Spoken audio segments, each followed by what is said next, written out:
Hello guys, আজ দুপুরবেলায় রান্না করতে হচ্ছে সয়াবিন, গরম জল মশলা করে রেখেছি।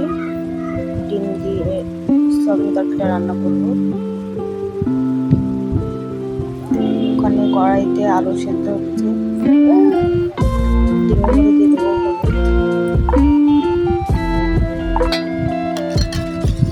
লবণটা দেওয়া ছিল, এটা দিতে করতে পারিনি। ওই জন্য তারপরে নিয়ে নিলাম। নিয়ে নেওয়ার পর খালি কড়াইতে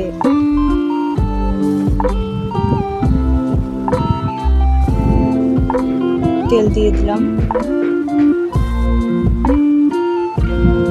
এরপর নাড়াচাড়া করে নিলাম। কড়াইটা কেমন লাল হয়ে গেছে, কারণ জালটা বেশি জোর পড়ছে, সেই জন্য গুলানো সেই ডিমটা দিয়ে দিলাম।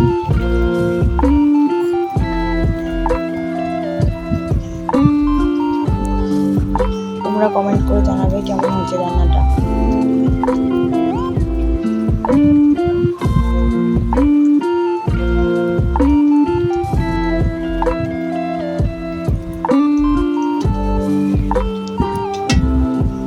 এরকম করে আরেকটা ভেজে নিলাম।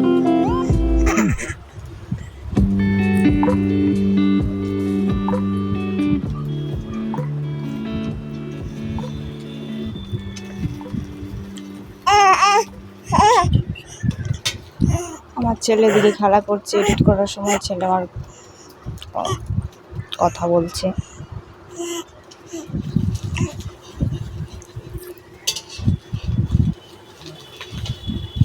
ডিমটা কেমন ভেঙে গেল, জালটা হচ্ছিল বলে ডিমটা কেমন লাল লাল হয়ে গেছে। এরকম করে আরেকটা ভেজে নিলাম।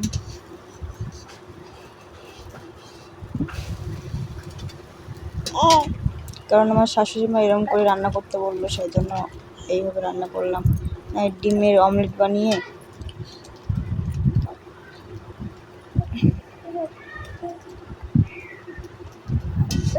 অমলেট বানানো যেত, অমলেট করে করতে বললো, কারণ দুটো ডিম 4টি মানুষ, এই জন্য। যে এখন আবার তেল দিয়েছি, তারপরে সয়াবিনগুলো ভেজে নেব। তুমি বলবে? আচ্ছা, তো বলো।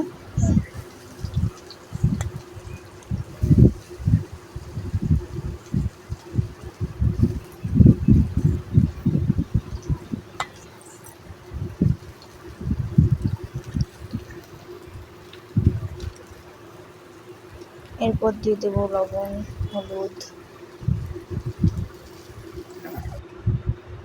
রেডি সয়াবিন ভাজা।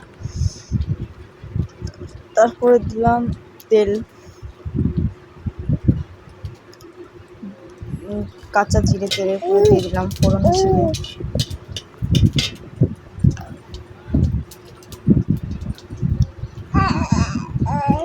তারপরে মিক্সার গ্রাইন্ডারে মশলা করা ছিল, সেটা দিয়ে দিলাম।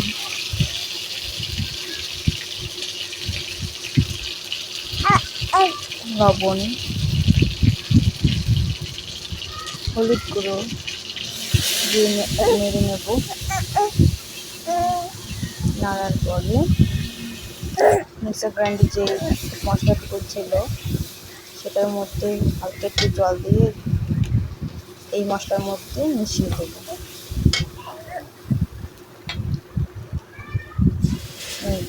দিয়ে দিলাম, একটু নাড়াচাড়া করে নেব। কড়াটা কেমন হয়েছে, তরকারি কিন্তু টেস্ট হয়েছে, পরে খেয়ে দেখেছি।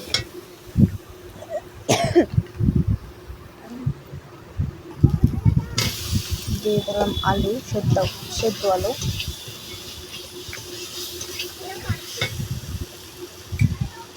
তারপর দিয়ে দিলাম সয়াবিন ভাজা।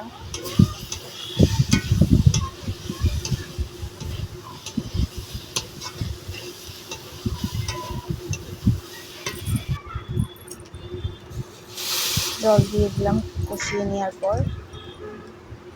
আর একটু কষানো দরকার ছিল, কিন্তু আমার ছেলে কাশছিল, লঙ্কা ঝাঁজ সারা বাড়ি ছড়িয়ে দিয়েছিল, সেই জন্য তাড়াতাড়ি করে জল দিয়ে দিলাম। এই যে তরকারি ফুটে যাওয়ার পরে ভেজে রাখা সেই ডিমগুলো ঝোলের মধ্যে ছেড়ে দিলাম।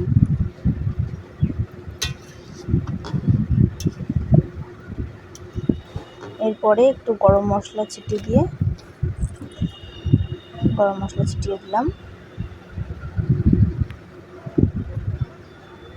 Ready soybean